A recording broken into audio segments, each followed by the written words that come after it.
பண்டைய தமிழ்நாட்டின் கற்றறிந்த பெண்கள் குறித்து சங்க இலக்கியங்களில் காண முடிகின்றது. அதாவது என்னென்னா, பண்டைய தமிழ்நாட்டில் கற்றறிந்த பெண்கள் குறித்து சங்க இலக்கியங்களில் காண முடியுதுன்னு சொல்கிறாங்க. யாரை சொல்கிறாங்கன்னா, சங்க காலத்தில் வாழ்ந்த பெண்பாற் புலவர்கள் இருக்காங்க இல்லைங்களா, அவங்கள தான் வந்து பார்த்தீங்கன்னா சொல்கிறாங்க.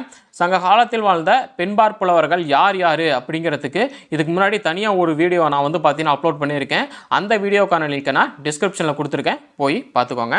சங்க காலத்தில் வாழ்ந்த கற்றறிந்த பெண்பாற் புலவர்களில் ஆதிமந்தையார், ஔவையார் போன்று 40க்கும் மேற்பட்டோரை உதாரணமாக வந்து பார்த்தீங்கன்னா சொல்லலாம். தமிழ்நாட்டில் கற்றறிந்த பெண்கள் அப்படின்னு சொன்னான்.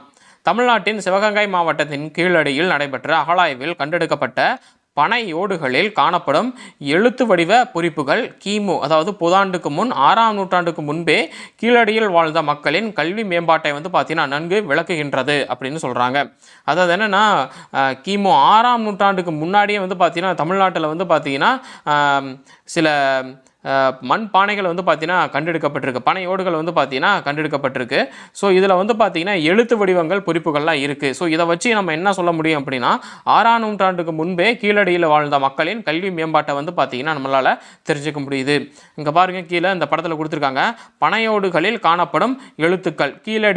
கீழடி அகழ்வாய்வில் வந்து பார்த்தீங்கன்னா இந்த பனையோடுகள் வந்து பார்த்தீங்கன்னா கிடச்சிருக்கு. ஸோ இங்கே பாருங்கள், சங்ககால பெண்பால் புலவர்களில் ஒருவர் ஔவையார், அவருடைய சிலை வந்து பார்த்தீங்கன்னா படத்துலங்க கொடுத்துருக்காங்க.